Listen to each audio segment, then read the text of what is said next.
Share markets में traders profitable हो या इन लॉसेस, ये नॉलेज और डिसिप्लिन के अलावा ज्यादातर डिपेंड करता है हमारे माइंडसेट यानी कि हमारी साइकोलॉजी पर। एक सक्सेसफुल ट्रेडर बनने के लिए राइट माइंडसेट रखना ही सबसे इम्पोर्टेंट फैक्टर होता है। तो आज के वीडियो में हम जानेंगे how important is psychology in trading, how to improve your trading psychology and how any bias या एक तरह का भेदभाव आपकी ट्रेडिंग को अफेक्ट कर सकता है। इस सब की आज बात करेंगे एंजल वन के यूट्यूब चैनल पर आगे बढ़ने से पहले चैनल को सब्सक्राइब और बेल आइकन को क्लिक करना ना भूले so that you can catch me on every Tuesday and Thursday. पहले जानते हैं what is trading psychology. Trading psychology market hours में ट्रेडर के माइंडसेट को रिफ्लेक्ट करता है। इससे हमें पता लग सकता है कि किस हद तक एक ट्रेडर को प्रॉफिट होगा और अगर लॉस होता है तो उसका क्या रीजन है। ह्यूमन कैरेक्टरिस्टिक्स जैसे कि बायस और इमोशंस बहुत इंपॉर्टेंट रोल प्ले करते हैं ट्रेडिंग साइकोलॉजी में।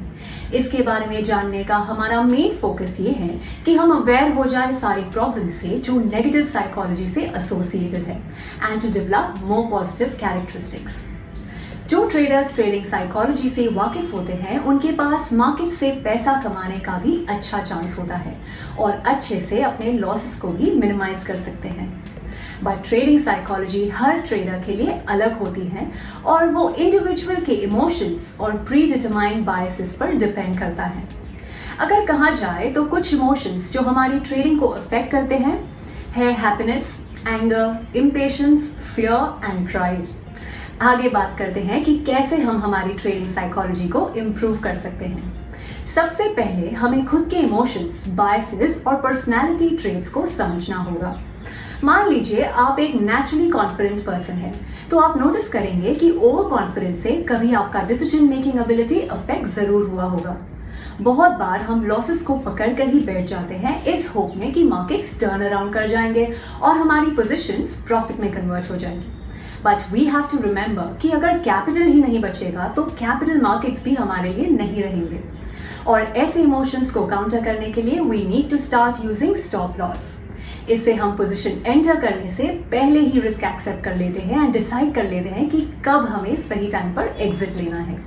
और इससे हम अवेयर हो जाते हैं अपने खुद के इमोशन से, क्योंकि अब हमने एक एडवांस में डिसीजन ले लिया है एंड ना कि किसी इमोशन के बेसिस पर। चलिए अब जानते हैं how does bias affect our trading और बात करेंगे 5 टाइप के बायसेस के बारे में।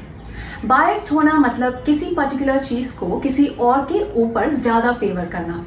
इस वजह से हमारी डिसीजन मेकिंग एबिलिटीज भी इफेक्ट होती हैं क्योंकि ऑलरेडी हमारे माइंड में कुछ सेट बायसेस होते हैं।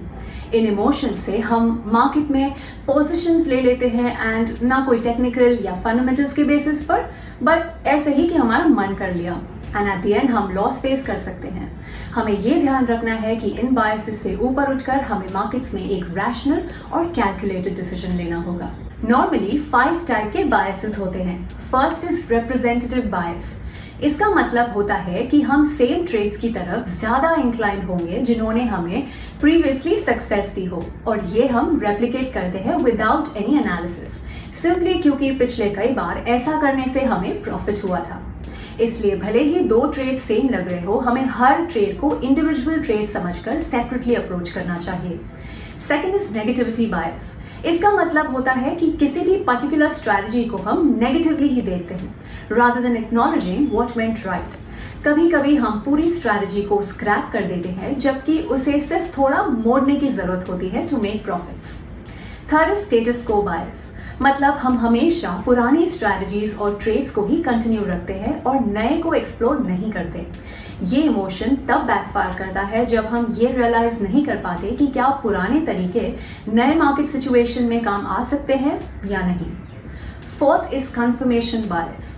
हम सबके माइंड में किसी स्टॉक के बारे में पहले से ही एक आइडिया या एक सोच रहती है, और जब कोई और पर्सन या न्यूज या किसी का एनालिसिस उस पर कंफर्मेशन देता है तब आप ऑटोमेटिकली उस पर विश्वास करके पोजीशन एंटर कर लेते हैं।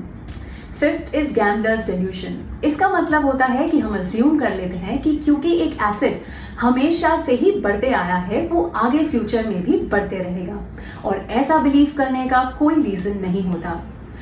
हमें इन सारे बायसेस से ऊपर उठकर ये सीखना जरूरी है कि हम ऐसे इमोशनल सेटअप से कैसे बचें और कैसे एक रैशनल डिसीजन लेकर ही ट्रेडिंग करें। Because as I previously said, no capital markets. हमारे साथ एंड तक बने रहने के लिए शुक्रिया, और अगले हफ्ते इमोशनल ट्रेडिंग को कैसे अवॉइड करें इस बारे में जानने के लिए इस वीडियो को like and share and channel को सब्सक्राइब करना ना भूलें।